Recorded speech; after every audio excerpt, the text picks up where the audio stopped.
ਸਤਿ ਸ਼੍ਰੀ ਅਕਾਲ ਜੀ। ਹਮਦਰਦ ਟੀਵੀ ਦੇਖਣ ਵਾਲੇ ਸਾਰੇ ਦਰਸ਼ਕਾਂ ਦਾ ਸਵਾਗਤ ਹੈ ਪ੍ਰੋਗਰਾਮ ਇਮੀਗ੍ਰੇਸ਼ਨ ਮੈਟਰਸ ਦੇ ਵਿੱਚ। ਮੈਂ ਹਾਂ ਤਰਨਜੀਤ ਕੌਰ ਘੁੰਮਣ ਹਾਜ਼ਰ ਜੀ ਲੈ ਕੇ ਤੁਹਾਡਾ ਆਪਣਾ ਪ੍ਰੋਗਰਾਮ, ਜਿਹਦੇ ਵਿੱਚ ਗੱਲਬਾਤ ਕਰਾਂਗੇ ਅਸੀਂ ਕੈਨੇਡੀਅਨ ਇਮੀਗ੍ਰੇਸ਼ਨ ਸੰਬੰਧੀ। ਤੁਹਾਡਾ ਕੋਈ ਸਵਾਲ ਆ ਸਾਨੂੰ ਅੱਜ ਦੇ ਲਾਈਵ ਪ੍ਰੋਗਰਾਮ 'ਚ ਤੁਸੀਂ ਕਾਲ ਕਰ ਸਕਦੇ ਹੋ। ਅੱਜ ਗੱਲਬਾਤ ਕਰਾਂਗੇ ਅਸੀਂ ਸਟੂਡੈਂਟਸ ਦੇ ਬਾਰੇ ਵਿੱਚ, ਖਾਸ ਤੌਰ ਤੇ ਕੀ ਆਪਸ਼ਨਸ ਹੋ ਸਕਦੇ ਨੇ ਜਦੋਂ ਅੱਜ ਐਕਸਪ੍ਰੈਸ ਐਂਟਰੀ ਦਾ ਡਰਾ ਨਿਕਲੇ। ਉਸ ਤੋਂ ਬਾਅਦ ਤਾਂ ਚਿੰਤਾਵਾਂ ਹੋਰ ਬਦਲਣੀਆਂ ਚਾਹੀਦੀਆਂ ਨੇ, ਕਿਉਂਕਿ 550 ਤੋਂ ਵੀ ਅਬਵ ਦਾ ਇਸ ਵਾਰੀ ਜਿਹੜਾ ਡਰਾ ਗਿਆ ਹੁਣ ਤੱਕ ਦਾ, ਮੈਨੂੰ ਲੱਗਦਾ ਐਕਸਪ੍ਰੈਸ ਐਂਟਰੀ ਦੇ ਇਤਿਹਾਸ ਦਾ ਹੁਣ ਤੱਕ ਦਾ ਸਭ ਤੋਂ ਵੱਡਾ ਡਰਾ ਗਿਆ ਵਾ। ਸਭ ਤੋਂ ਵੱਡਾ ਪੁਆਇੰਟਸ ਦੇ ਬੇਸ ਦੇ ਉੱਤੇ ਕਹਿ ਰਹੀ ਹਾਂ। ਕਿੰਨੇ ਇਨਵੀਟੇਸ਼ਨਸ ਆਏ ਨੇ ਜਾਂ ਇਸ ਤੋਂ ਅਗਲਾ ਡਰਾ ਹੁਣ ਕਦੋਂ ਨਿਕਲਣ ਦੀ ਸੰਭਾਵਨਾ ਹੈਗੀ ਆ, ਉਹਦੇ ਕਿੰਨੇ ਪੁਆਇੰਟਸ ਜਾ ਸਕਦੇ ਨੇ, ਇਹਦੇ ਬਾਰੇ ਵੀ ਅਸੀਂ ਗੱਲਬਾਤ ਕਰਾਂਗੇ। ਇਮੀਗ੍ਰੇਸ਼ਨ ਸੰਬੰਧੀ ਕੋਈ ਵੀ ਸਵਾਲ ਹੈਗਾ ਸਾਨੂੰ ਅੱਜ ਦੇ ਲਾਈਵ ਪ੍ਰੋਗਰਾਮ 'ਚ ਕਾਲ ਕਰ ਸਕਦੇ ਹੋ ਤੁਹਾਡੇ ਸਵਾਲਾਂ ਦੇ ਜਵਾਬ ਦੇਣ ਲਈ, ਤੇ ਕੈਨੇਡੀਅਨ ਇਮੀਗ੍ਰੇਸ਼ਨ ਸੰਬੰਧੀ ਤਾਜ਼ਾ ਜਾਣਕਾਰੀ ਦੇਣ ਲਈ ਸਾਡੇ ਨਾਲ ਜੁੜ ਚੁੱਕੇ ਨੇ ਜੀ ਆਈਸੀਸੀ ਇਮੀਗ੍ਰੇਸ਼ਨ ਤੋਂ ਮਿਸਟਰ ਮਨੂ ਦੱਤਾ। ਸਵਾਗਤ ਹੈ ਸਰ। ਤਰਨ ਜੀ, ਥੈਂਕ ਯੂ ਵੈਰੀ ਮਚ। ਸਭ ਤੋਂ ਪਹਿਲਾਂ ਤਾਂ ਤੁਹਾਨੂੰ ਤੇ ਸਾਰੇ ਹੀ ਵਿਊਅਰਸ ਨੂੰ ਆਈਸੀਸੀ ਇਮੀਗ੍ਰੇਸ਼ਨ ਦੀ ਸਮੁੱਚੀ ਟੀਮ ਵੱਲੋਂ ਐਮਡੀ ਯਾਨੀ ਮਨੂ ਦੱਤਾ ਐਂਡ ਆਰਡੀ ਰਿਪੁਦਮਨ ਸਿੰਘ ਢਿੱਲੋਂ ਵੱਲੋਂ ਸਤਿ ਸ਼੍ਰੀ ਅਕਾਲ, ਨਮਸਕਾਰ ਤੇ ਆਦਾਬ and thank you very much for having us on. ਕੀ ਹਾਲ ਚਾਲ ਸਰ? ਤਰਨ ਜੀ, ਆਲ ਗੁੱਡ। ਹੁਣ ਤਾਂ ਵੈਸੇ ਐਕਸਾਈਟਡ ਸੀਗਾ ਬਿਕੋਜ਼ 6 ਜੁਲਾਈ ਦੀ ਬੜੇ ਚਿਰ ਤੋਂ ਵੇਟ ਹੋ ਰਹੀ ਸੀ ਐਂਡ ਫਾਈਨਲੀ ਉਹ ਵੈਡਨਸਡੇ ਆ ਗਿਆ। 18 ਮਹੀਨਿਆਂ ਬਾਅਦ ਆਇਆ ਕੁਝ ਵਾਸਤੇ ਤੇ ਕੁਝ ਵਾਸਤੇ 10ਵੇਂ ਮਹੀਨੇ ਬਾਅਦ ਆਇਆ। ਸੋ ਫਾਈਨਲੀ ਐਕਸਪ੍ਰੈਸ ਐਂਟਰੀ ਦਾ ਡਰਾ ਤਾਂ ਸ਼ੁਰੂ ਹੋਇਆ। ਬਿਲਕੁਲ, ਤੁਸੀਂ ਡਰਾ ਸ਼ੁਰੂ ਹੋਣ ਦੀ ਗੱਲ ਕੀਤੀ ਆ, ਪਰ ਹੁਣ ਤੱਕ ਦਾ ਜੇ ਡਰਾ ਸ਼ੁਰੂ ਹੋਇਆ ਪੈਂਡੈਮਿਕ ਵਿੱਚ ਸਭ ਤੋਂ ਥੱਲੇ ਵੀ ਗਿਆ ਸੀ, ਹੁਣ ਤੱਕ ਦਾ ਸਭ ਤੋਂ ਥੱਲੇ 75 ਸਕੋਰਾਂ ਦੇ ਨਾਲ, ਤੇ ਇਸ ਵਾਰ ਦੀ ਗੱਲ ਕਰੀਏ ਸਭ ਤੋਂ ਉੱਪਰ ਵੀ ਗਿਆ ਵਾ। ਕਿੰਨੇ ਦਾ ਸਰ ਮੈਕਸ ਨਿਕਲਿਆ ਇਹ ਡਰਾ? 557 ਦਾ ਕੱਟ ਆਫ ਗਿਆ ਜੀ ਐਂਡ 557 ਪੁਆਇੰਟਸ ਤੇ ਕੱਟ ਆਫ ਤੇ ਗਿਆ ਤੇ 1500 ਇਨਵੀਟੇਸ਼ਨ ਦਿੱਤੇ ਗਏ ਨੇ। ਤਰਨ ਅਸੀਂ ਐਕਸਪੈਕਟ ਕਰ ਰਹੇ ਸੀਗੇ ਕਿ 550 ਤੱਕ ਜਾਏਗਾ ਬਿਕੋਜ਼ ਅਸੀਂ ਐਕਸਪੈਕਟ ਕਰ ਰਹੇ ਸੀ ਜਿਹੜਾ ਡਰਾ ਹੋਏਗਾ 4500 ਤੋਂ 4700 ਇਨਵੀਟੇਸ਼ਨ ਦਿੱਤੇ ਜਾਣਗੇ, ਬਟ ਡਰਾ ਹੀ ਘੱਟ ਹੋਇਆ 1500 ਦਾ ਡਰਾ ਹੋਇਆ। So that is the reason ਕਿ ਸਿਰਫ 557 ਤੇ ਗਿਆ। ਤੇ ਹੁਣ ਵੇਟ ਕਰੀਏ ਬਿਕੋਜ਼ ਅੱਗੇ ਡਰਾਜ਼ ਹੌਲੀ ਹੌਲੀ ਜਾ ਕੇ ਥੱਲੇ ਆਣਗੇ, ਬਟ ਇੱਕ ਚੀਜ਼ ਕਨਫਰਮ ਹੋ ਗਈ ਤਰਨ ਕਿ ਇਮੀਡੀਏਟਲੀ ਵੱਡੇ ਡਰਾਜ਼ ਹੋ ਕੇ ਸਕੋਰ ਥੱਲੇ ਡਿੱਗਣ ਵਾਲੇ ਨਹੀਂ ਹੈਗੇ। ਹੁਣ ਆ ਨਜ਼ਰ ਆ ਗਿਆ ਕਿ ਸਾਨੂੰ ਸਾਡੇ ਐਪਲੀਕੈਂਟਸ ਨੂੰ ਉਸੇ ਤਰ੍ਹਾਂ ਪ੍ਰਿਪੇਅਰ ਹੋਣਾ ਪੈਣਾ ਆ, ਆਪਣੇ ਪੁਆਇੰਟਸ 500 ਦੇ ਆਸ-ਪਾਸ ਲੈ ਕੇ ਜਾਣੇ ਪੈਣੇ ਨੇ ਐਂਡ 450 ਵਾਲੇ ਜਿਹੜੇ ਵੀ ਬੈਠੇ ਹੋਏ ਸੀ 400 ਦੀ ਵੇਟ ਕਰਦੇ ਸੀ, 450 ਦੀ, 450 ਦੀ, ਈਵਨ 460 ਦੀ ਵੇਟ ਕਰ ਰਹੇ ਸੀ, ਉਹ ਸਾਰਿਆਂ ਨੂੰ ਰਿਕਮੈਂਡੇਸ਼ਨ ਮੇਰੇ ਵੱਲੋਂ ਹੈ ਕਿ ਜਿੱਥੋਂ ਤੁਹਾਡਾ ਸਕੋਰ ਵੱਧ ਸਕਦਾ ਹੈ ਉਹਦੇ ਤੇ ਫੋਕਸ ਕਰ ਲਓ। ਭਾਵੇਂ ਤੁਸੀਂ ਆਪਣੇ ਲੈਂਗੁਏਜ ਸਕਿੱਲ ਤੋਂ ਵੱਧ ਸਕਦਾ ਹੈ, ਤੁਹਾਡੇ ਸਪਾਊਸ ਦੀ ਐਜੂਕੇਸ਼ਨ ਅਸੈਸਮੈਂਟ ਜਾਂ ਉਹਨਾਂ ਦੀ ਕੀ ਕਹਿੰਦੇ ਆ ਆਈਲੈਟਸ ਤੋਂ ਵੱਧ ਸਕਦਾ ਜਾਂ ਲੈਂਗੁਏਜ ਸਕਿੱਲਸ ਤੋਂ ਵੱਧ ਸਕਦਾ, ਭਾਵੇਂ 2 ਪੁਆਇੰਟ ਵੀ ਕਿਤੋਂ ਵੱਧਦੇ ਹੈਗੇ ਨੇ, ਗੋ ਫॉर दैट ਬਿਕੋਜ਼ ਕਈ ਵਾਰੀ 2 ਪੁਆਇੰਟਸ ਵੀ ਬੜੇ ਮੈਟਰ ਕਰ ਜਾਂਦੇ ਨੇ। ਐਂਡ ਜੇ ਤੁਸੀਂ ਰੀਅਲ ਜੰਪ ਲੈਣਾ ਚਾਹੁੰਦੇ ਹੋ ਤਾਂ ਜੌਬ ਆਫਰ ਦੇ ਉੱਤੇ ਫੋਕਸ ਰੱਖੋ because job offer is the way to go because ਇੱਕ ਤਾਂ 50 to 200 ਪੁਆਇੰਟਸ ਦਾ ਤੁਹਾਨੂੰ ਬੂਸਟ ਮਿਲੇਗਾ। ਉਸ ਤੋਂ ਬਾਅਦ ਦੂਸਰਾ 50 to 200 ਪੁਆਇੰਟਸ ਤੇ ਬੂਸਟ ਤੋਂ ਬਾਅਦ ਤੁਸੀਂ ਇੱਥੇ ਆ ਕੇ ਜਦੋਂ ਕੈਨੇਡੀਅਨ ਐਕਸਪੀਰੀਅੰਸ ਲਓਗੇ ਤੇ ਤੁਹਾਡੇ ਕੋਲ ਓਪਰਚੁਨਿਟੀਆਂ ਹੋਰ ਖੁੱਲ ਜਾਣਗੀਆਂ, ਨਾ ਕਿ ਇਕੱਲੇ ਐਕਸਪ੍ਰੈਸ ਐਂਟਰੀ ਦੇ ਵਿੱਚ ਸੀਸੀ ਦੇ ਵਿੱਚ, ਬਟ ਕਿ ਪੀਐਨਪੀ ਦੀ ਵੀ ਆਪਸ਼ਨਸ ਖੁੱਲ ਜਾਣਗੀਆਂ। ਸੋ ਤੁਸੀਂ ਕੈਨੇਡੀਅਨ ਐਕਸਪੀਰੀਅੰਸ ਦੀ ਗੱਲ ਕੀਤੀ ਸਰ, ਇਸ ਵਾਰ ਜਿਹੜਾ ਨਿਕਲਿਆ ਵਾ ਓਵਰਆਲ ਨਿਕਲਿਆ ਜਾਂ ਲਾਸਟ ਟਾਈਮ ਆਪਾਂ ਜਿਵੇਂ ਕਹਿ ਰਹੇ ਸੀ ਵੀ ਹੋ ਸਕਦਾ ਸਕਿੱਲਸ ਲਈ ਅਲੱਗ ਨਿਕਲੇ, ਕੈਨੇਡੀਅਨ ਐਕਸਪੀਰੀਅੰਸ ਲਈ ਅਲੱਗ ਨਿਕਲੇ? ਤਰਨ ਐਕਸਪ੍ਰੈਸ ਐਂਟਰੀ ਦੇ ਵਿੱਚ 3 ਕੈਟਾਗਰੀਜ਼ ਹੈਗੀਆਂ ਜੀ। ਪਹਿਲੀ ਹੈਗੀ ਫੈਡਰਲ ਸਕਿਲਡ ਵਰਕਰਸ, ਦੂਸਰੀ ਹੈਗੀ ਹੈ ਸਕਿਲਡ ਟ੍ਰੇਡਸ, ਤੀਸਰੀ ਹੈਗੀ ਕੈਨੇਡੀਅਨ ਐਕਸਪੀਰੀਅੰਸ ਕਲਾਸ। ਆ ਜਿਹੜਾ ਡਰਾ ਆਊਟ ਹੋਇਆ ਇਹਦੇ ਵਿੱਚ 2 ਕੈਟਾਗਰੀਜ਼ ਦੇ ਡਰਾ ਸੀਗੇ, ਇੱਕ ਤਾਂ ਸੀਗਾ ਫੈਡਰਲ ਸਕਿਲਡ ਵਰਕਰ ਦਾ, ਦੂਸਰਾ ਸੀਸੀ ਦਾ। ਸੋ ਟ੍ਰੇਡਸ ਵਿੱਚ ਨਹੀਂ ਸੀਗੇ ਬਟ ਬਾਕੀ ਦੋਵੇਂ ਕੈਟਾਗਰੀਜ਼ ਸੀਗੀਆਂ ਵਿੱਚ ਜੀ। ਸਰ 557 ਬਹੁਤ ਹਿਊਜ ਸਕੋਰ ਆ ਜਿਹੜਾ ਕਿ ਮੀਟ ਕਰਨਾ ਵੀ ਬਹੁਤ ਮੁਸ਼ਕਿਲ ਆ। ਹੁਣ ਜਿਹੜੇ ਇਸ ਵਕਤ 450 ਦੇ ਆਸ-ਪਾਸ ਨਿਗਾਹ ਲਗਾਈ ਬੈਠੇ ਸੀਗੇ ਕਿ ਸਾਡੇ 450 ਬਣ ਰਹੇ ਨੇ, ਤਾਂ ਉਹਨਾਂ ਲਈ ਹੁਣ ਤੁਸੀਂ ਕੀ ਕਹਿਣਾ ਚਾਹੋਗੇ? ਨੈਕਸਟ ਡਰਾ ਦੀ ਕਦੋਂ ਸੰਭਾਵਨਾ ਕਿ ਕਦੋਂ ਤੱਕ ਆ ਸਕਦਾ ਹੈ? ਤਰਨ ਮੈਨੂੰ ਲੱਗਦਾ ਕਿ ਡਰਾ ਜਲਦੀ ਹੋਣਗੇ ਬਿਕੋਜ਼ ਹੋ ਸਕਦਾ ਅੱਜ ਜਿਹੜਾ ਡਰਾ ਦਿੱਤਾ ਉਹ ਪਰਲਿਮ ਡਰਾ ਸੀਗਾ ਬਿਕੋਜ਼ ਅਗਲੇ ਡਰਾਜ਼ ਫਿਰ ਠੀਕ ਹੋ ਜਾਣਗੇ, ਅਗਲੇ ਡਰਾਜ਼ ਫਿਰ 3000 ਤੋਂ 4700 ਦੇ ਵਿੱਚ ਚਲੇ ਜਾਣਗੇ, ਬਟ ਐਜ਼ ਆਫ ਟੁਡੇ ਪਹਿਲਾ ਡਰਾ ਜਿਹੜਾ ਕਾਫੀ ਚਿਰ ਬਾਅਦ ਨਿਕਲ ਰਿਹਾ ਸੀਗਾ। ਸੋ ਕਈ ਵਾਰੀ ਸਿਸਟਮ ਨੂੰ ਆਇਲਿੰਗ ਦੀ ਲੋੜ ਹੁੰਦੀ ਹੈ। ਤੁਸੀਂ ਆਇਲਿੰਗ ਦੀ ਗੱਲ ਕੀਤੀ ਹੈ, 557 ਤੋਂ ਨੈਕਸਟ ਡਰਾ ਇਹ ਤਾਂ ਨਹੀਂ ਹੈਗਾ ਕਿ 460 ਦੇ ਰਾਉਂਡ ਪਹੁੰਚ ਜਾਏਗਾ, ਇੰਨਾ ਤਾਂ ਨਹੀਂ ਮਾਰਜਨ ਜਾ ਸਕਦਾ? ਤਰਨ ਅੱਜ ਦੀ ਤਰੀਕ ਦੇ ਵਿੱਚ ਇੱਕ ਚੀਜ਼ ਸਾਨੂੰ ਅੰਡਰਸਟੈਂਡ ਕਰਨੀ ਹੈ ਕਿ 500 ਤੋਂ ਉੱਪਰ ਤਕਰੀਬਨ 9000 ਐਪਲੀਕੇਸ਼ਨਸ ਹਾਲੇ ਵੀ ਪਈਆਂ। ਠੀਕ ਹੈ, 9000। ਉਸ ਤੋਂ ਬਾਅਦ 450 ਲੈ ਕੇ 500 ਦੇ ਵਿੱਚ ਤਕਰੀਬਨ 78000 ਐਪਲੀਕੇਸ਼ਨਸ ਹੈਗੀਆਂ। ਸੋ ਇੱਕੋਦਮ ਇੰਨੇ ਡਰਾ ਤਾਂ ਹੋ ਨਹੀਂ ਸਕਦੇ ਹੈਗੇ। ਸੋ ਰੀਜ਼ਨੇਬਲੀ ਸਪੀਕਿੰਗ ਐਂਡ ਲੌਜੀਕਲੀ ਹਰ ਇੱਕ ਐਪਲੀਕੈਂਟ ਨੂੰ ਸੋਚਣਾ ਚਾਹੀਦਾ ਹੈ ਕਿ ਮੈਂ 450 ਤੇ ਉਮੀਦ ਲਗਾ ਕੇ ਬੈਠਾ ਜਾਂ 430 ਤੇ ਉਮੀਦ ਲਗਾ ਕੇ ਬੈਠਾ, ਉਹ ਤਾਂ ਝੂਠੀ ਉਮੀਦਾਂ ਲੈਣ ਦੀ ਗੱਲ ਹੋ ਗਈ। ਬਿਲਕੁਲ, ਤੁਸੀਂ ਉਮੀਦਾਂ ਦੀ ਗੱਲ ਕੀਤੀ ਹੈ। ਹੁਣ ਖਾਸ ਤੌਰ ਤੇ ਜੇ ਆਪਾਂ ਸਟੂਡੈਂਟਸ ਦੇ ਉੱਤੇ ਆ ਜਾਈਏ, ਕਿਉਂਕਿ ਕਾਫੀ ਸਮੇਂ ਤੋਂ ਦੇਖ ਰਹੇ ਹਾਂ ਪੈਂਡੈਮਿਕ ਕਰਕੇ ਕਈਆਂ ਦੇ ਸਟੱਡੀ ਛੁੱਟੀ ਆ, ਕਿਸੇ ਦਾ ਕੁਝ ਹੋਇਆ ਕਿ ਕੰਮ ਨਹੀਂ ਮਿਲ ਪਾ ਰਿਹਾ ਸੀਗਾ, ਤਾਂ ਸਟੂਡੈਂਟਸ ਦੀ ਜੇ ਹੁਣ ਆਪਾਂ ਆਪਸ਼ਨਸ ਦੀ ਗੱਲ ਕੀਤੀ ਜਾਵੇ, ਸਰ ਡ੍ਰੌਪ ਆਫ ਵਾਲੇ ਬਹੁਤ ਹੋ ਰਹੇ ਨੇ। ਤਰਨ ਐਬਸੋਲੂਟਲੀ ਰਾਈਟ, ਕੱਲੇ ਡ੍ਰੌਪ ਆਫ ਵਾਲੇ ਨਹੀਂ, ਇਹੋ ਜਿਹੇ ਸਟੂਡੈਂਟਸ ਆ ਜਿਹੜੇ ਆਪਣੇ ਪੜ੍ਹਾਈਆਂ ਵਾਸਤੇ ਦੇ are not bothered, they are not serious ਆਪਣੇ ਕੈਰੀਅਰ ਵਾਸਤੇ। ਐਂਡ ਮੇਰੇ ਪਿਛਲੇ ਕੁਝ ਦਿਨਾਂ ਦੇ ਵਿੱਚ ਮੈਂ ਆਈ ਹੈਵ ਕਮ ਅਕ੍ਰੋਸ ਸੋ ਮੈਨੀ ਸਟੂਡੈਂਟਸ ਜਿਹੜੇ ਮੇਰੀ ਕੰਸਲਟੇਸ਼ਨ ਵਾਸਤੇ ਆਏ ਨੇ। ਕਿਸੇ ਨੂੰ ਪੜ੍ਹਾਈ ਛੱਡੇ ਹੋਏ 2 ਸਾਲ ਹੋ ਗਏ ਨੇ, ਕਿਸੇ ਨੇ 1 ਡ੍ਰੌਪ ਲਿਆ, 2 ਡ੍ਰੌਪ ਲਿਆ, ਤੀਜਾ ਡ੍ਰੌਪ ਵੀ ਲੈ ਲਿਆ। ਸੋ ਜਦੋਂ ਤੁਸੀਂ ਇੰਨੇ ਡ੍ਰੌਪਸ ਲੈਂਦੇ ਹੋ, ਜਦੋਂ ਤੁਸੀਂ ਫੇਲ ਹੋਣੇ ਸ਼ੁਰੂ ਹੋ ਜਾਂਦੇ ਹੋ, ਤੁਸੀਂ ਤੁਹਾਡਾ ਪੜ੍ਹਾਈ ਤੇ ਕੰਸਨਟ੍ਰੇਸ਼ਨ ਹੀ ਨਹੀਂ ਹੈਗਾ, ਪੜ੍ਹਾਈ ਤੇ ਤੁਹਾਡਾ ਫੋਕਸ ਹੀ ਨਹੀਂ ਹੈਗਾ, ਤੇ ਤੁਸੀਂ ਉੱਥੇ ਲੂਜ਼ ਕਰੋਗੇ ਨਾ ਕਰੋਗੇ ਕਿਤੇ।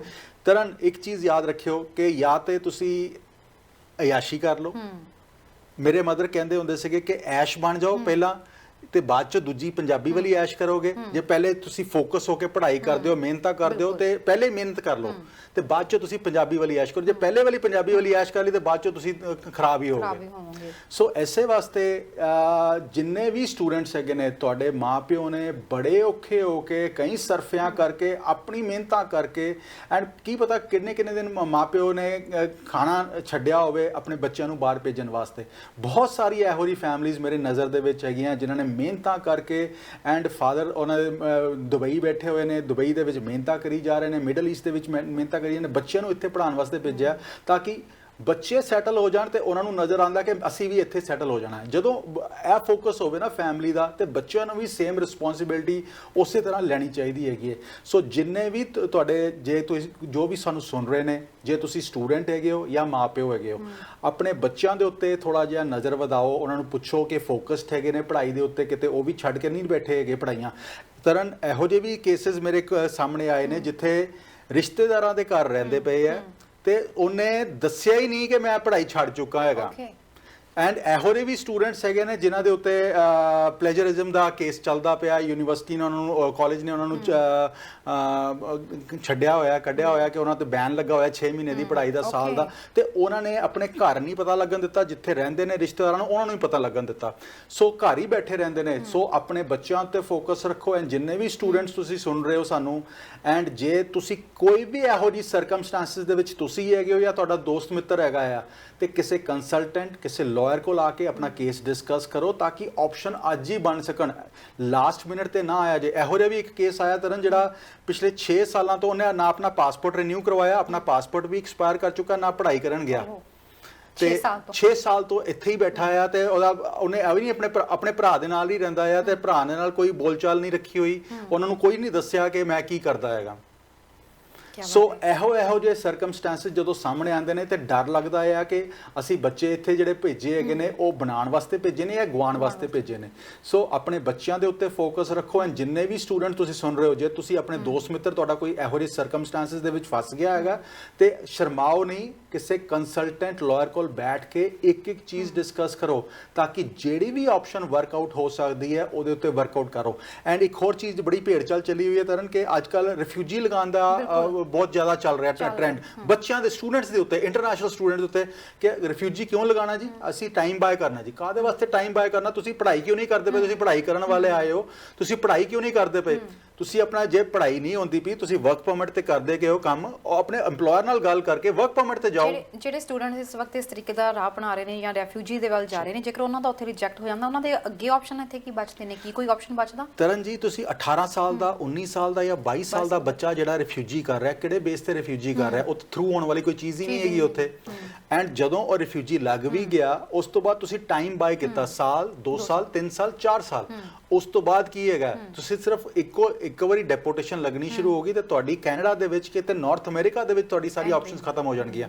ਉਸ ਤੋਂ ਬਾਅਦ ਸਿਰਫ ਇੱਕ ਵਿਆਹ ਵਾਲਾ ਚਾਰਾ ਬਚੇਗਾ। ਐਂਡ ਉਸ ਤੋਂ ਬਾਅਦ ਵੀ ਤੁਸੀਂ ਜਦੋਂ ਇੰਡੀਆ ਜਾਓਗੇ ਤੇ ਉਹਦੇ ਉੱਤੇ ਵੀ ਫੋਕਸ ਰੱਖੀ ਜਾਏਗੀ ਨਜ਼ਰ, ਕਿ ਕਿੰਨੇ ਦਿਨ ਰਹਿ ਕੇ ਆਇਆ, ਕੈਨੇਡਾ ਤੋਂ ਬਾਹਰ ਗਿਆ, ਕਿੱਥੇ ਰਹਿ ਕੇ ਆਇਆ, ਕਿਹੜੀ ਕੰਟਰੀ ਦੇ ਵਿੱਚ ਟਰੈਵਲ ਕੀਤਾ ਹੈ, ਬਿਕੋਜ਼ ਰਿਫਿਊਜੀਜ਼ ਨੂੰ ਇਹੋ ਜਿਹੀਆਂ ਕਾਫੀ ਚੀਜ਼ਾਂ ਦਾ ਸਾਹਮਣਾ ਕਰਨਾ ਪੈਂਦਾ ਹੈ।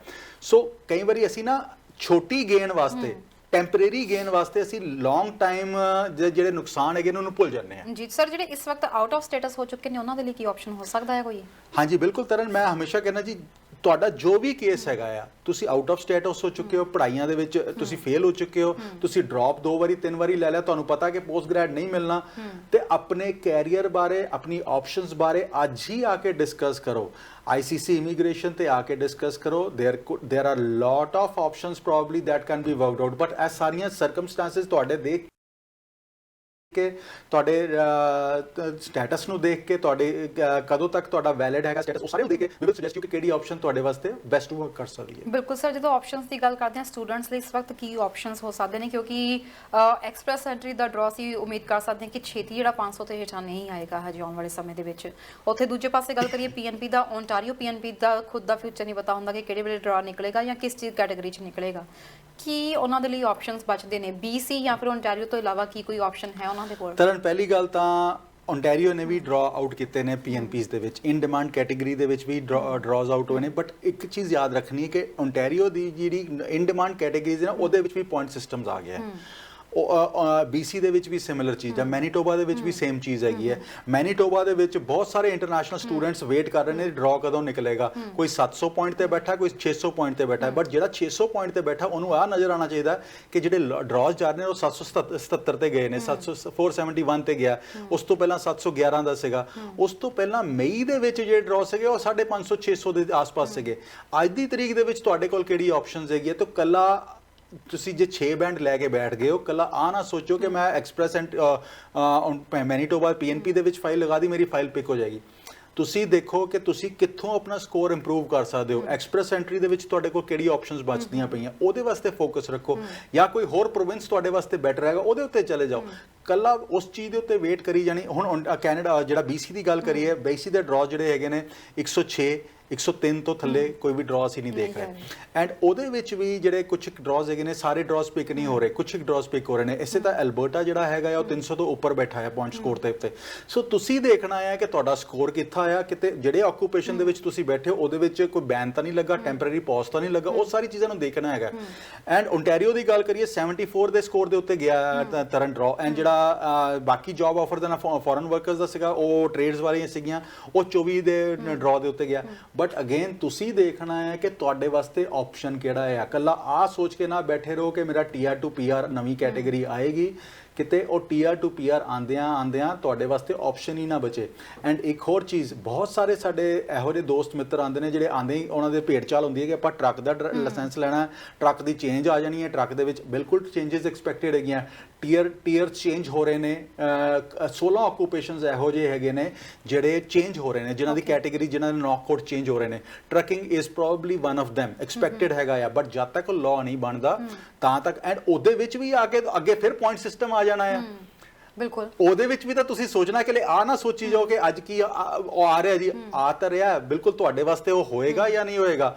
ਅੱਜ ਦੀ ਤਰੀਕ ਦੇ ਵਿੱਚ ਜਿਹੜੀ ਆਪਸ਼ਨ ਤੁਹਾਡੇ ਵਾਸਤੇ ਬੈਸਟ ਵਰਕ ਕਰਦੀ ਹੈ ਉਹਦੇ ਵਾਸਤੇ ਜਾਓ। ਐ ਨਾ ਵੇਟ ਕਰੋ ਕਿ ਉਹ ਕਹਿੰਦੇ ਆ ਕਿ bird in hand is always better than two in the bush. ਜਿਹੜੀ ਬਰਡ ਤੁਸੀਂ ਹੱਥ 'ਚ ਫੜੀ ਹੋਈ ਹੈ ਉਹਦੇ ਉੱਤੇ ਫੋਕਸ ਰੱਖੋ, ਜਿਹੜੇ ਦੋ ਉੜਦੀਆਂ ਪਈਆਂ ਉਹ ਤੁਹਾਡੇ ਹੱਥ 'ਚ ਨਹੀਂ ਆਣੀਆਂ ਹੈਗੀਆਂ। ਬਿਲਕੁਲ ਸਰ, ਜਿਵੇਂ ਤੁਸੀਂ ਇੱਦਾਂ ਗੱਲ ਕਰਦੇ, ਕਈ ਵਾਰੀ ਇੱਦਾਂ ਹੁੰਦਾ ਕਿ ਨਾਲ ਦੀ ਬਹੁਤ ਹੱਲਾਸ਼ੇਰੀ ਦੇਣ ਵਾਲੇ ਹੁੰਦੇ ਆ ਕਿ ਕੋਈ ਗੱਲ ਨਹੀਂ, ਵੇਟ ਕਰ ਲਵੋ, ਆਉਣ ਵਾਲੇ ਸਮੇਂ 'ਚ ਆਹ ਚੀਜ਼ ਆ ਸਕਦੀ, ਉਹ ਚੀਜ਼ ਆ ਸਕਦੀ ਹੈ। ਕੰਸਲਟੈਂਟ ਤੋਂ ਸਲਾਹ ਲੈਣ ਦੀ ਬਜਾਏ ਆਪਣੇ ਆਲੇ ਦੁਆਲਿਆਂ ਦੀ ਜਾਂ ਸੋਸ਼ਲ ਮੀਡੀਆ ਤੇ ਜੋ ਵੀਡੀਓਜ਼ ਆਉਂਦੀਆਂ ਉਹਦੀ ਜ਼ਿਆਦਾ ਮੰਨੀ ਜਾਂਦੀ ਆ। 100% ਰਾਈਟ ਤਰਨ ਜੀ। ਮੈਂ ਕਹਿੰਦਾ ਕਿ ਹਰ ਬੰਦਾ ਕੰਸਲਟੈਂਟ ਡਾਕਟਰ ਬਣਿਆ ਹੋਇਆ। ਬਿਲਕੁਲ, ਹਰ ਬੰਦਾ ਦਵਾਈ ਦਿੰਦਾ ਅਗਲੇ ਨੂੰ। ਆਪ ਜਦੋਂ ਦਵਾਈ ਲੈਣੀ ਹੈ ਤੇ ਜਾ ਕੇ ਮੈਂ ਡਾਕਟਰ ਤੋਂ ਲੈ ਕੇ ਆਣੀ ਹੈ। ਜਦੋਂ ਮੈਂ ਤੁਹਾਨੂੰ ਦਵਾਈ ਦੇਣੀ ਹੈ ਤੇ ਮੈਂ ਤੁਹਾਨੂੰ ਕੋਈ ਵੀ ਦਵਾਈ ਦੇਣੀ, ਆ ਹੀ ਹੈਗਾ ਕੋਈ ਨਹੀਂ, ਆ ਖਾ ਲੈ। ਉਹਨੂੰ ਮਰਜ਼ੀ, ਤੁਹਾਨੂੰ ਪਤਾ ਹੈ ਉਹਦੀ, ਤੁਸੀਂ ਕੀ ਡਾਕਟਰੀ ਕੀਤੀ ਹੋਈ ਹੈ। ਜੇ ਤੇ ਤੁਸੀਂ ਕੁਆਲੀਫਾਈਡ ਡਾਕਟਰ ਹੈਗੇ ਹੋ ਤੇ ਐਬਸੋਲੂਟਲੀ ਤੁਸੀਂ ਹੱਕਦਾਰ ਬਣਦੇ ਹੋ ਕਿ ਉਹਨੂੰ ਸੁਜੈਸ਼ਨ ਦੇਣ ਦੇ। ਬਟ ਜੇ ਤੁਸੀਂ ਕੁਆਲੀਫਾਈਡ ਡਾਕਟਰ ਹੀ ਨਹੀਂ ਹੈਗੇ, ਤੁਸੀਂ ਆਪਣੇ ਐਕਸਪੀਰੀਅੰਸ ਜਾਂ ਪਾਸਟ ਐਕਸਪੀਰੀਅੰਸ ਜਾਂ ਲੋਕਾਂ ਦੇ ਐਕਸਪੀਰੀਅੰਸ ਸੁਣ ਕੇ ਤੁਸੀਂ ਸਲਾਹ ਦਿੰਦੇ ਪਏ ਹੋ, ਉਹ ਠੀਕ ਨਹੀਂ ਹੈਗੀ। ਬਹੁਤ ਸਾਰੇ ਲੋਕੀ ਮੇਰੇ ਕੋਲ ਆਉਂਦੇ ਨੇ ਤਰਨ, ਜਿਹੜੇ ਆਉਂਦੇ ਨੇ ਆ ਕੇ ਕਹਿੰਦੇ ਨੇ ਜੀ ਸਾਡੇ ਰਿਸ਼ਤੇਦਾਰ ਨੇ ਕਿਹਾ ਜੀ ਕਿ ਇਹਦੇ ਵਿੱਚ ਨਹੀਂ ਜਾਣਾ, ਅਸੀਂ ਇਹਦੇ ਵਿੱਚ ਹੀ ਜਾਣਾ। ਤੁਹਾਡਾ ਰਿਸ਼ਤੇਦਾਰ ਤੁਹਾਨੂੰ ਇਸ ਕੈਟਾਗਰੀ ਦੇ ਵਿੱਚ ਕਰਾ ਰਿਹਾ ਕੁਝ, ਜੇ ਕਰਾ ਹੀ ਨਹੀਂ ਰਿਹਾ, ਬਾਂਹ ਹੀ ਨਹੀਂ ਫੜ ਰਿਹਾ, ਤੇ ਤੁਸੀਂ ਉਹਦੇ ਗੱਲ ਕਿਉਂ ਸੁਣ ਰਹੇ ਹੋ? ਜਿਹੜਾ ਬਾਂਹ ਫੜਨ ਵਾਲਾ EMPLOYER ਹੈਗਾ ਉਹਦੇ ਕੋਲ ਜਾਓ, ਉੱਥੇ ਜਾ ਕੇ ਆਪਣਾ ਕੰਮ ਕਰੋ, ਆਪਣੀ PR ਲਓ, rather then waiting and watching ਕਿ ਆ ਕੱਲ ਨੂੰ ਮੇਰਾ PR ਹੋ ਜਾਣਾ ਹੈ। At the end of the story ਹਰੇਕ ਦਾ ਇਹੀ ਮੋਟਿਵ ਹੈ ਕਿ ਇੱਥੇ ਆ ਕੇ PR ਹਾਸਲ ਕਰਨੀ ਆ। ਸੋ ਸਭ ਤੋਂ ਵੱਡੀ ਗੱਲ ਇਹ ਹੈ ਕਿ ਜਦੋਂ ਡ੍ਰੌਪ ਆਫ ਲਿਆ ਜਾਂਦਾ ਸਰ, ਜਦੋਂ ਕਿਸੇ ਨੇ ਡ੍ਰੌਪ ਲੈ ਲਿਆ ਕਾਲਜ ਦੇ ਵਿੱਚ, ਜੇਕਰ ਕਾਲਜ ਵੱਲੋਂ ਵੀ ਕੁਝ ਇਸ ਤਰੀਕੇ ਨਾਲ ਜਾਂ ਉਹਨੂੰ ਰੈਸਟੀਕੇਟ ਕਰ ਦਿੱਤਾ ਜਾਂਦਾ, ਦੁਬਾਰਾ ਉਹਦੇ ਲਈ ਮੇਨਟੇਨ ਕਰਨਾ ਸਟੇਟਸ ਕਿੰਨਾ ਔਖਾ ਹੋ ਸਕਦਾ, ਜਾਂ ਇਹਦੇ ਵਿੱਚ ਤੁਸੀਂ ਹੈਲਪ ਕਰ ਸਕਦੇ ਹੋ? ਤਰਨ ਬਿਲਕੁਲ ਉਹ ਔਖਾ ਹੋ ਜਾਂਦਾ ਆ ਬਿਕੋਜ਼ ਉਹ ਪਲੇਜਰਿਜ਼ਮ ਦਾ ਇੱਕ ਵਾਰੀ ਤੁਹਾਡੇ ਤੇ ਟੈਗ ਲੱਗ ਗਿਆ ਤੇ ਬਾਕੀ ਕਾਲਜ ਵੀ ਸੋਚ ਕੇ ਐਡਮਿਸ਼ਨਸ ਦੇਣੀਆਂ ਹੈਗੀਆਂ ਐਂਡ ਉਸ ਕਾਲਜ ਨੇ ਜਦੋਂ ਇੱਕ ਵਾਰੀ ਪਲੇਜਰਿਜ਼ਮ ਲੱਗ ਗਿਆ ਤੇ ਤੁਹਾਨੂੰ ਐਡਮਿਸ਼ਨ ਤਾਂ ਸੋ ਰੈਸਟ੍ਰਿਕਸ਼ਨ ਜਾਂ ਸਸਪੈਂਸ਼ਨ 6 ਮਹੀਨੇ ਦਿੱਤੀ ਜਾਂ ਸਾਲ ਦੀ ਦਿੱਤੀ, ਉਸ ਤੋਂ ਬਾਅਦ ਤੁਸੀਂ ਵਾਪਸ ਤਾਂ ਆ ਜਾਓਗੇ ਬਟ ਤੁਹਾਡਾ ਗੈਪ ਪੈ ਗਿਆ ਸਾਲ ਦਾ ਐਂਡ ਜਦੋਂ ਤੁਸੀਂ post grad work permit apply ਕਰੋਗੇ ਉਦੋਂ ਉਹ ਗੈਪ ਤੁਹਾਨੂੰ ਤੰਗ ਵੀ ਕਰੇਗਾ। ਸੋ ਆਹ ਚੀਜ਼ਾਂ ਕਾਫੀ ਚੀਜ਼ਾਂ ਤੁਹਾਨੂੰ ਦੇਖਣੀਆਂ ਪੈਂਦੀਆਂ। ਸੋ ਐਸੇ ਵਾਸਤੇ ਤੁਹਾਡੇ ਕੋਲ ਆਪਸ਼ਨ ਬੀ ਕਿਹੜੀ ਅੱਜ ਦੀ ਤਰੀਕ ਦੇ ਵਿੱਚ ਆਪਸ਼ਨ ਵਰਕ ਕਰ ਰਹੀ ਹੈ ਉਹਦੇ ਤੇ ਫੋਕਸ ਹੋਣਾ ਚਾਹੀਦਾ ਹੈ। ਇਸ ਤੋਂ ਇਲਾਵਾ ਸਰ ਜੇ ਗੱਲ ਕੀਤੀ ਜਾਵੇ ਪੇਰੈਂਟਸ ਦੀ, ਤਾਂ ਪੇਰੈਂਟਸ ਦੇ ਡਰਾਅ ਦੀ ਵੀ ਕਾਫੀ ਲੰਬੇ ਸਮੇਂ ਤੋਂ ਵੇਟ ਕੀਤੀ ਜਾ ਰਹੀ ਸੀ। ਐਕਸਪ੍ਰੈਸ ਐਂਟਰੀ ਦਾ ਡਰਾਅ ਤਾਂ ਆ ਗਿਆ, ਆਉਣ ਵਾਲੇ ਕਮਿੰਗ ਮੰਥਸ ਦੇ ਵਿੱਚ ਅਸੀਂ ਸੋਚ ਸਕਦੇ ਹਾਂ ਕਿ ਪੇਰੈਂਟਸ ਦਾ ਡਰਾਅ ਵੀ ਛੇਤੀ ਆ ਸਕਦਾ ਆ। ਬਿਲਕੁਲ ਤਰਨ ਜੀ, ਆਈ ਥਿੰਕ ਅਕਤੂਬਰ ਦੇ ਵਿੱਚ ਅਸੀਂ ਪੇਰੈਂਟਸ ਦੀਆਂ ਐਪਲੀਕੇਸ਼ਨ ਦੇਖਾਂਗੇ ਕਿ ਦੁਬਾਰਾ ਲਿੱਤੀਆਂ ਜਾਣਗੀਆਂ but as of today immigration minister ਨੇ ਜਾਂ IRCC ਨੇ ਇੱਕ ਕੰਮ ਜ਼ਰੂਰ ਕੀਤਾ ਕਿ ਪੇਰੈਂਟਸ ਹੁਣ 5 ਸਾਲ ਦੇ ਵੀਜ਼ੇ ਤੇ ਸੁਪਰ ਵੀਜ਼ਾ ਤੇ ਕੈਨੇਡਾ ਆ ਸਕਦੇ ਨੇ। ਇਹ ਵੀ ਬੜੀ ਵੱਡੀ ਚੀਜ਼ ਹੈਗੀ ਹੈ ਕਿ 5 ਸਾਲ ਪੇਰੈਂਟਸ ਦੇ ਦਿਮਾਗ ਤੇ ਆਹ ਭੇਜਣਾ ਹੋਵੇ ਕਿ ਐਕਸਟੈਂਸ਼ਨ ਹੋਏਗੀ ਇਸ ਮਹੀਨੇ ਇਸ ਵਾਰੀ ਕਿ ਨਹੀਂ ਹੋਏਗੀ। ਸੋ ਹਰ 5 ਮਹੀਨੇ ਬਾਅਦ ਐਕਸਟੈਂਸ਼ਨ ਪਾਣੀ ਪੈਂਦੀ ਸੀ ਜਿਹੜੇ ਪੇਰੈਂਟਸ ਸਾਲ 2 ਸਾਲ ਰਹਿੰਦੇ ਸੀਗੇ। ਸੋ ਉਹ ਦਿਮਾਗ ਤੋਂ ਨਾ ਬੱਚਿਆਂ ਦੇ ਵੀ ਪੇਰੈਂਟਸ ਦੇ ਵੀ ਐਂਡ ਗ੍ਰੈਂਡ ਚਿਲਡਰਨ ਦੇ ਵੀ ਦਿਮਾਗ ਤੋਂ ਬਹੁਤ ਉਤਰ ਗਿਆ ਕਿ ਹੁਣ ਘੱਟੋ ਘੱਟ ਐਟਲੀਸਟ ਇੰਸ਼ੋਰੈਂਸ ਬਾਏ ਕਰਨੀ ਹੈ, 5 ਸਾਲ ਪੇਰੈਂਟਸ ਤਾਂ ਰਹਿ ਸਕਦੇ ਹੈਗੇ ਨੇ। So which is a big thing but obviously October onward ਜੋ ਐਕਸਪੈਕਟਡ ਹੈਗਾ ਕਿ ਡਰਾ ਹੋਏਗਾ। ਸਰ ਇੱਕ ਗੱਲ ਹੋਰ ਹੈ, ਜਿਹੜੇ ਖਾਸ ਤੌਰ ਤੇ PR ਕਾਰਡ ਜਿਨ੍ਹਾਂ ਦੇ ਐਕਸਪਾਇਰ ਹੋ ਚੁੱਕੇ ਨੇ ਜਾਂ ਜਿਨ੍ਹਾਂ ਨੇ ਆਪਣੇ PR ਕਾਰਡ ਬਣਵਾਉਣੇ ਨੇ, ਸਮਾਂ ਬਹੁਤ ਲੱਗ ਰਿਹਾ, ਵੇਟਿੰਗ ਪੀਰੀਅਡ ਬਹੁਤ ਜ਼ਿਆਦਾ ਵਾ। ਜਿਹੇ ਦੇ ਵਿੱਚ ਜੇਕਰ ਕੋਈ ਟਰੈਵਲ ਕਰਨਾ ਚਾਹੁੰਦਾ ਕੀ ਉਹ ਟਰੈਵਲ ਕਰਨ ਲਈ ਐਲੀਜੀਬਲ ਹੈਗਾ ਆ? ਤਰਨ ਤੁਹਾਨੂੰ PR ਕਾਰਡ ਚਾਹੀਦਾ ਵਾਪਸ ਕੈਨੇਡਾ ਐਂਟਰ ਕਰਨ ਵਾਸਤੇ, ਬਾਹਰ ਜਾਣ ਵਾਸਤੇ ਤੁਹਾਨੂੰ PR ਕਾਰਡ ਨਹੀਂ ਚਾਹੀਦਾ। ਸੋ ਜਦੋਂ ਤੁਸੀਂ ਐਂਟਰ ਕਰਨਾ ਆ ਤਾਂ ਤੁਹਾਡਾ PR ਕਾਰਡ ਤੁਹਾਡੇ ਕੋਲ ਹੋਣਾ ਚਾਹੀਦਾ। ਜੇ ਇਨ ਕੇਸ ਤਾਂ ਤੱਕ ਰੀਨਿਊ ਹੋ ਕੇ ਤੁਹਾਡੇ ਕੋਲ ਨਹੀਂ ਆਂਦਾ ਤੇ ਟਰੈਵਲ ਡਾਕੂਮੈਂਟ ਤੁਹਾਨੂੰ ਜਾ ਕੇ ਜਿਹੜੀ ਕੰਟਰੀ ਦੇ ਵਿੱਚ ਤੁਸੀਂ ਟਰੈਵਲ ਕਰ ਰਹੇ ਹੋ, ਸਪੋਜ਼ ਇੰਡੀਆ ਟਰੈਵਲ ਕਰ ਰਹੇ ਹੋ ਤੇ ਇੰਡੀਆ ਜਾ ਕੇ ਤੁਹਾਨੂੰ ਟਰੈਵਲ ਡਾਕੂਮੈਂਟ ਅਪਲਾਈ ਕਰਨਾ ਪੈਂਦਾ। ਪ੍ਰੀ ਕੋਵਿਡ ਟਾਈਮਸ ਦੇ ਵਿੱਚ, ਕੋਵਿਡ ਤੋਂ ਪਹਿਲਾਂ ਤਕਰੀਬਨ 15 ਦਿਨ ਦਾ ਪ੍ਰੋਸੈਸਿੰਗ ਟਾਈਮ ਹੁੰਦਾ ਸੀਗਾ ਟਰੈਵਲ ਡਾਕੂਮੈਂਟ ਇਸ਼ੂ ਹੋ ਕੇ ਆਉਣ ਦਾ। ਅੱਜ ਦੀ ਤਰੀਕ ਦੇ ਵਿੱਚ ਕੋਈ ਪ੍ਰੋਸੈਸਿੰਗ ਟਾਈਮ ਨਹੀਂ ਹੈਗਾ। ਕਿਸੇ ਨੂੰ 4 ਮਹੀਨੇ ਲੱਗ ਰਹੇ ਨੇ, ਕਿਸੇ ਨੂੰ 6 ਮਹੀਨੇ ਲੱਗ ਰਹੇ ਨੇ, ਕਿਸੇ ਨੂੰ 8 ਮਹੀਨੇ ਵੀ ਲੱਗ ਰਹੇ ਨੇ। ਸੋ ਆਪਣਾ ਪਲਾਨ ਕਰਕੇ ਜਾਓ। ਐਂਡ ਇੱਕ ਹੋਰ ਆਪਸ਼ਨ ਹੁੰਦੀ ਹੈ ਕਈ ਵਾਰੀ ਕਿ ਤੁਹਾਡਾ ਨਾ ਤੇ ਟਰੈਵਲ ਡਾਕੂਮੈਂਟ ਆਇਆ ਤੇ ਨਾ ਹੀ ਤੁਹਾਡਾ PR ਕਾਰਡ ਰੀਨਿਊ ਹੋ ਕੇ ਆਇਆ ਬਟ USA ਦਾ ਵੀਜ਼ਾ ਹੈਗਾ। ਸੋ ਉਹ ਆਪਸ਼ਨ ਵੀ ਤੁਹਾਡੇ ਕੋਲ ਕੰਮ ਕਰ ਸਕਦੀ ਹੈ। ਬਾਈ ਰੋਡ ਤੁਸੀਂ ਆਪਸ਼ਨ ਵਰਕ ਆਊਟ ਪ੍ਰੋਵਾਈਡਡ ਤੁਹਾਡੇ ਦਿਨ ਪੂਰੇ ਹੋਏ ਹੋਣੇ ਚਾਹੀਦੇ। ਜੇ ਦਿਨ ਪੂਰੇ ਨਹੀਂ ਹੈਗੇ ਤਾਂ you will be in big trouble. So ਐਸੇ ਵਾਸਤੇ ਟਰੈਵਲ ਤਾਂ ਹੀ ਕਰਿਓ ਜਦੋਂ ਤੁਹਾਡੇ ਕੋਲ ਸਿਕਿਉਰਡ ਸਾਰੇ ਡਾਕੂਮੈਂਟਸ ਹੋਣਗੇ। ਜਿਹੜੇ ਵਿਜ਼ਟਰ ਵੀਜ਼ਾ ਤੇ ਉਰੇ ਆਏ ਨੇ ਉਹਨਾਂ ਦੇ ਲਈ ਓਪਰਚੁਨਿਟੀਜ਼ ਦੀ ਵੀ ਥੋੜੀ ਜਿਹੀ ਗੱਲ ਕਰ ਲਈਏ। ਇਸ ਵਕਤ ਸਰਕਾਰ ਨੇ ਜੋ ਥੋੜਾ ਜਿਹਾ ਪਾਲਿਸੀ ਬਣਾਈ ਸੀਗੀ ਉਹਦਾ ਅਗਲੇ ਸਾਲ ਤੱਕ ਇਸ ਚੀਜ਼ ਦਾ ਫਾਇਦਾ ਚੁੱਕਿਆ ਜਾ ਸਕਦਾ ਆ। ਜਿਹੜੇ ਵਿਜ਼ਟਰਸ ਇਸ ਵਕਤ ਆ ਰਹੇ ਨੇ ਖਾਸ ਤੌਰ ਦੇ ਉੱਤੇ, ਜੇਕਰ ਉਹਨਾਂ ਨੂੰ ਕੋਈ EMPLOYER ਮਿਲ ਜਾਂਦਾ ਆ, ਕੀ ਇੱਥੇ ਉਹਨੂੰ ਵਰਕ ਪਰਮਿਟ ਮਿਲ ਸਕਦਾ ਆ? 100% Taran, this is a very important thing. ਅੱਜ ਦੀ ਤਰੀਕ ਦੇ ਵਿੱਚ ਇਸ ਸਾਲ ਤਕਰੀਬਨ 5 ਲੱਖ ਐਪਲੀਕੈਂਟਸ ਨੇ ਆ ਕੇ ਇਸ ਚੀਜ਼ ਦਾ ਫਾਇਦਾ ਲੈਣਾ ਹੈਗਾ ਐਂਡ ਕਿਹਾ ਜਾ ਰਿਹਾ ਕਿ ਅਗਲੇ 3 ਮਹੀਨਿਆਂ ਦੇ ਵਿੱਚ 5 ਲੱਖ ਲੋਕੀ ਇਸ ਚੀਜ਼ ਦਾ ਫਾਇਦਾ ਲੈਣਗੇ। So government is all prepared because government ਚਾਹੁੰਦੀ ਹੈਗੀ ਹੈ ਕਿ ਇਸ ਚੀਜ਼ ਦਾ ਲੋਕੀ ਫਾਇਦਾ ਲੈਣ ਆ ਕੇ, ਬਿਕੋਜ਼ ਸਾਡੇ ਬਿਜ਼ਨੈਸਿਸ ਕਾਫੀ ਸਫਰ ਕਰ ਰਹੇ ਨੇ and it is a win win situation for both of you. Applicant ਵਾਸਤੇ ਵੀ, ਜਿਹੜਾ ਵਿਜ਼ਿਟਰ ਦੇ ਆਏ ਨੇ ਉਹਨਾਂ ਵਾਸਤੇ ਵੀ ਇਟਸ ਅ ਵਿਨ-ਵਿਨ ਸਿਚੁਏਸ਼ਨ। ਦੂਸਰਾ ਜਿਹੜਾ EMPLOYER ਹੈਗਾ ਉਹਦੇ ਵਾਸਤੇ ਵੀ ਵਿਨ-ਵਿਨ ਸਿਚੁਏਸ਼ਨ ਹੈ ਬਿਕੋਜ਼ ਉਹਨੂੰ ਰਾਈਟ ਅਵੇ ਲੇਬਰ ਜਿਹੜੀ ਸ਼ਾਰਟੇजेस ਉਹਨੂੰ ਮਹਿਸੂਸ ਹੋ ਰਹੀਆਂ ਸੀਗੀਆਂ ਉਹਦੀਆਂ ਕਵਰ ਹੋ ਰਹੀਆਂ ਹੈਗੀਆਂ। ਸੋ ਇਹਦੇ ਵਾਸਤੇ ਕੋਈ ਵੀ ਵਿਜ਼ਿਟਰ ਇਸ ਟਾਈਮ ਕੈਨੇਡਾ ਦੇ ਵਿੱਚ ਹੈਗਾ ਆ, ਸਾਡੇ ਕੋਲ ICC ਕੋਲ ਵੀ ਕੁਝ ਓਪਨਿੰਗਸ ਹੈਗੀਆਂ ਜਿਹਦੇ ਦਾ ਤੁਸੀਂ ਫਾਇਦਾ ਲੈ ਸਕਦੇ ਹੋ ਐਂਡ ਉਹਦੇ 'ਚ ਜਾ ਕੇ ਤੁਸੀਂ ਕੰਮ ਕਰਨ ਤੋਂ ਬਾਅਦ ਸਾਲ ਦੇ ਬਾਅਦ ਐਂਡ ਕੁਝ ਇੰਸਟੈਂਸਿਸ ਦੇ ਵੀ ਈਵਨ 6 ਮਹੀਨੇ ਤੋਂ ਬਾਅਦ PNP ਵਾਸਤੇ ਐਲੀਜੀਬਲ ਹੋ ਸਕਦੇ ਹੋ। ਸੋ ਸਾਰੀ ਡਿਟੇਲਸ ਡਿਸਕਸ ਕਰਨ ਵਾਸਤੇ ਤੁਹਾਨੂੰ ਆਪਣੀ ਡਿਟੇਲਸ ਸਾਨੂੰ ਆ ਕੇ ਮਿਲਣਾ ਪਏਗਾ। ਤੁਸੀਂ ਕੈਨੇਡਾ ਦੇ ਵਿੱਚ ਤੁਸੀਂ ਕਿਤੇ ਵੀ ਹੈਗੇ ਹੋ ਇਸ ਟਾਈਮ ਤੇ, ਜੇ ਲੈਂਡ ਕੀਤੇ ਹੋਏ ਹੋ ਕੈਨੇਡਾ ਦੇ ਵਿੱਚ, this is a golden time for you and ਮੈਂ ਬਾਰ-ਬਾਰ ਇਹ ਗੋਲਡਨ ਟਾਈਮ ਇਸ ਵਾਸਤੇ ਕਹਿਣਾ ਬਿਕੋਜ਼ ਇਹੋ ਜਿਹੀਆਂ ਆਪਸ਼ਨਸ ਜਿਹੜੀਆਂ ਅੱਜ ਐਗਜ਼ਿਸਟ ਕਰਦੀਆਂ ਬਲੂ ਕਾਲਰ ਵਾਸਤੇ, ਬਿਕੋਜ਼ ਵਾਈਟ ਕਾਲਰ ਵਾਸਤੇ ਤਾਂ ਹਮੇਸ਼ਾ ਹੀ ਆਪਸ਼ਨ ਐਗਜ਼ਿਸਟ ਕਰਦੀਆਂ ਰਹੀਆਂ ਬਟ ਅੱਜ ਦੀ ਤਰੀਕ ਦੇ ਵਿੱਚ ਬਲੂ ਕਾਲਰ ਵਾਸਤੇ ਜਿਹੜੇ ਲੇਬਰ ਹੈਗੇ ਨੇ, ਹੈਲਪਰ ਦੀ ਜੌਬ ਕਰਨ ਨੂੰ ਤਿਆਰ ਹੈਗੇ ਨੇ। ਹੁਣ ਬਹੁਤ ਸਾਰੇ ਬੰਦੇ ਐਪਲੀਕੈਂਟਸ ਇਹੋ ਜਿਹੇ ਹੈਗੇ ਨੇ ਤਰਨ ਜਿਹੜੇ ਬੈਕ ਹੋਮ ਤਾਂ ਜੌਬ ਕਰਦੇ ਆਏ ਨੇ, 40 ਉਮਰ ਵੀ ਹੈਗੀ ਹੈ, 45 ਉਮਰ ਆ ਬਟ ਅੱਗੇ PR ਪਤਾ ਕਿ ਹੋਣੀ ਨਹੀਂ ਹੈਗੀ ਬਿਕੋਜ਼ ਨਾ ਤਾਂ 8777 ਆ ਸਕਦੇ ਨੇ ਤੇ ਨਾ ਹੀ ਏਜ ਦੇ ਪੁਆਇੰਟਸ ਮਿਲਦੇ ਪਏ ਨੇ, ਤਾਂ ਐਕਸਪ੍ਰੈਸ ਐਂਟਰੀ ਤਾਂ ਹੋਣੀ ਨਹੀਂ ਹੈਗੀ।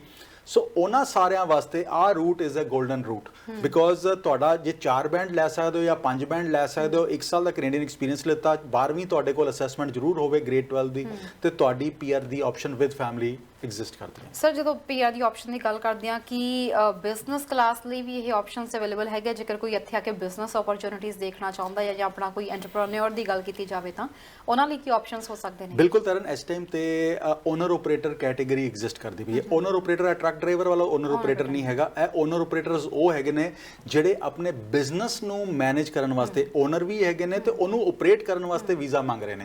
ਸੋ ਤੁਹਾਨੂੰ ਬਿਜ਼ਨਸ ਬਾਏ ਕਰਨਾ ਪੈਂਦਾ ਹੈ ਇਸ ਸਰਕਮਸਟੈਂਸਸ ਦੇ ਵਿੱਚ। ਪਹਿਲੇ ਕੀ ਹੁੰਦਾ ਸੀਗਾ ਕਿ ਤੁਹਾਨੂੰ ਬਿਜ਼ਨਸ ਬਾਏ ਕਰਨ ਤੋਂ ਬਿਨਾਂ ਸਿਰਫ ਬਿਜ਼ਨਸ ਪਲਾਨ ਦੇ ਉੱਤੇ, ਪ੍ਰਪੋਜ਼ਲ ਦੇ ਉੱਤੇ ਹੀ ਤੁਹਾਨੂੰ LMI ਇਸ਼ੂ ਕਰ ਦਿੱਤਾ ਜਾਂਦਾ ਸੀਗਾ। ਅੱਜ ਦੀ ਤਰੀਕ ਦੇ ਵਿੱਚ ਉਹ ਪ੍ਰਪੋਜ਼ਲ ਦੇ ਉੱਤੇ ਨਹੀਂ ਹੈ, physically you have to buy a business. ਉਹ ਬਿਜ਼ਨਸ ਬਾਏ ਕਰਨ ਤੋਂ ਬਾਅਦ ਤੁਸੀਂ ਉੱਥੇ ਕੰਮ ਕਰਨਾ ਹੈ, ਬਿਜ਼ਨਸ ਨੂੰ ਰਨ ਕਰਨ ਵਾਸਤੇ LMI ਅਪਲਾਈ ਕਰਨਾ ਹੈ। LMI ਅਪਲਾਈ ਕਰਨ ਤੋਂ ਬਾਅਦ ਵਰਕ ਪਰਮਿਟ ਆਏਗਾ। ਵਰਕ ਪਰਮਿਟ ਆਉਣ ਤੋਂ ਬਾਅਦ ਤੁਸੀਂ PR ਵਾਸਤੇ ਕੁਆਲੀਫਾਈ ਹੋਗੇ ਸਾਲ ਬਾਅਦ। ਐਂਡ ਆ ਸਾਰੀਆਂ ਚੀਜ਼ਾਂ ਬਹੁਤ ਅੱਛੀਆਂ ਅੱਜ ਦੀ ਤਰੀਕ ਦੇ ਵਿੱਚ ਵਰਕ ਕਰ ਰਹੀਆਂ। ਜਿੰਨੇ ਵੀ ਦੋਸਤ ਸਾਨੂੰ ਸੁਣ ਰਹੇ ਨੇ, ਜੇ ਤੁਸੀਂ ਬਿਜ਼ਨਸਮੈਨ ਵੀ ਹੈਗੇ ਹੋ ਐਂਡ ਤੁਸੀਂ ਇਨਵੈਸਟਮੈਂਟ ਵੀ ਕਰਨਾ ਚਾਹੁੰਦੇ ਹੋ, ਬਿਕੋਜ਼ ਤੁਹਾਨੂੰ ਪਤਾ ਹੈ ਤਰਨ ਇੱਕ ਨਵਾਂ ਰੂਲ ਵੀ ਆਇਆ ਕਿ ਫੋਰਨ ਬਾਇਰਸ ਆ ਕੇ ਇੱਥੇ ਬਾਹਰ ਬੈਠੇ ਮਕਾਨ ਨਹੀਂ ਲੈ ਸਕਦੇ, ਬਟ ਜਿਹੜੇ ਇੱਥੇ ਵਰਕ ਪਰਮਿਟ ਦੇ ਉੱਤੇ ਹੈਗੇ ਨੇ, ਜਿਹੜੇ ਸਟੂਡੈਂਟਸ ਹੈਗੇ ਨੇ, ਉਹ ਉਸ ਕੈਟੇਗਰੀ ਦਾ ਫਾਇਦਾ ਚੱਕ ਸਕਦੇ ਨੇ। They can still go for this.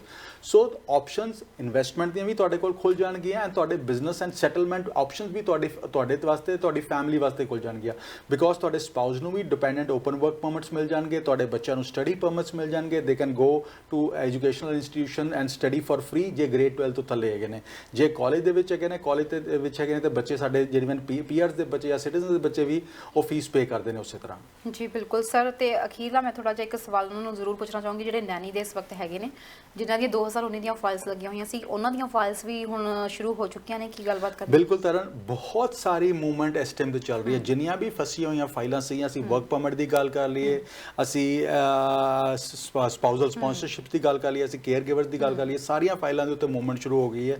But yes, ਹੋ ਸਕਦਾ ਤੁਹਾਡੀ ਫਾਈਲ ਉਸ ਕੈਟੇਗਰੀ ਦੇ ਵਿੱਚ ਨਾ ਆਈ ਹੋਵੇ। ਜੇ ਅੱਜ ਨਹੀਂ ਆਈ ਤੇ ਉਹ ਆ ਜਾਏਗੀ। And express entry the backlog is almost done. ਜਿਹੜਾ ਵੀ ਬੈਕਲੌਗ 1,12,000 ਐਪਲੀਕੇਸ਼ਨਸ ਦਾ ਸੀਗਾ, ਇਟ ਇਜ਼ ਆਲਮੋਸਟ ਡਨ। ਸੋ ਅੱਜ ਦੀ ਤਰੀਕ ਦੇ ਵਿੱਚ ਗਵਰਨਮੈਂਟ ਜਿਸ ਸਪੀਡ ਦੇ ਨਾਲ ਕੰਮ ਕਰ ਰਹੀ ਹੈ, ਆਫੀਸਰ ਜਿਸ ਸਪੀਡ ਦੇ ਨਾਲ ਕੰਮ ਕਰ ਰਹੇ ਨੇ, ਆਈ ਥਿੰਕ ਇਮੀਗ੍ਰੇਸ਼ਨ ਮਿਨਿਸਟਰ ਨੇ ਜਿਹੜਾ ਕਿਹਾ ਸੀਗਾ ਕਿ ਮੈਂ I want every file to get done within 6 months, he is working on that.